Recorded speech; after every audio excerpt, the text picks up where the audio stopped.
Goeiemôre. Dit is net nog 'n dag, net nog 'n genadegawe kans wat die Here vir ons gee om die woord met u te verkondig vanoggend en die woord met u te deel. En ek gaan 'n gedeelte gebruik wat Paulus 'n brief geskryf het.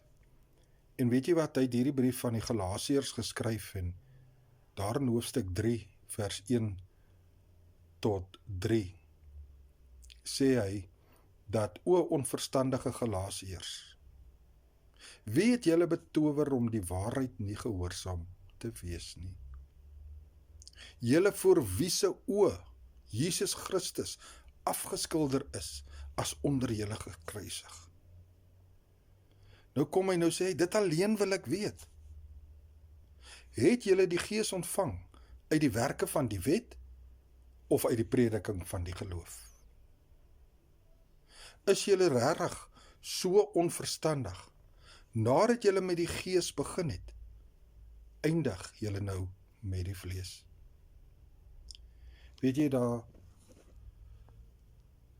daar is kere wanneer mense tot bekering kom en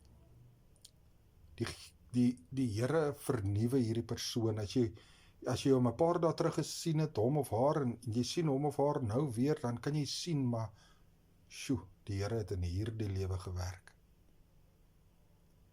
Maar dan is daar soms daai mense wat die Gees kom in en die Here genees en die Here doen wonderbaarlike dinge in sy lewe of in haar lewe, maar kort voor lank dan sien jy iets is fout. En dit is presies wat Paulus hierso sê. Ons begin met die Gees. Ons weet wat is die waarheid. Ons ken die situasie van Jesus Christus. Ons weet dat hy met sy bloed vir ons betaal het. En ons het hierdie ervaring gehad waar God se Gees inkom en vernuwing bring. Maar tog val ons terug. Ons verkies om liewers die vlees na te volg as die Gees. Ek kan nou nie sê dit is so in elkeen se lewe nie.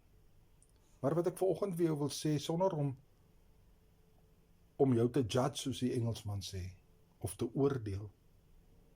Weet jy wat, ons moet nie op daai plek kom waar jy ontvang die woord of die prediking van geloof en die Here doen wonderbaarlike dinge in jou lewe, en wat doen jy? Jy gaan en jy oordeel almal, asof jy nog nooit so fout gemaak het nie, asof jy perfek is. Onthou net, niemand van ons is perfek nie.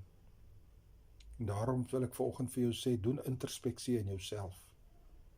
En kyk, wat het God en sy Gees in jou lewe al gedoen? En waar staan jy vandag? Jy ken miskien die woord uit jou kop uit. Maar weet jy oordeel elke ander persoon. In plaas daarvan om net met liefde die evangelie aan hulle te verkondig. Brood en water 5 minute woord, Pastoor Gary. Seën groete en ek sê weer, Jesus is baie lief vir jou. Amen.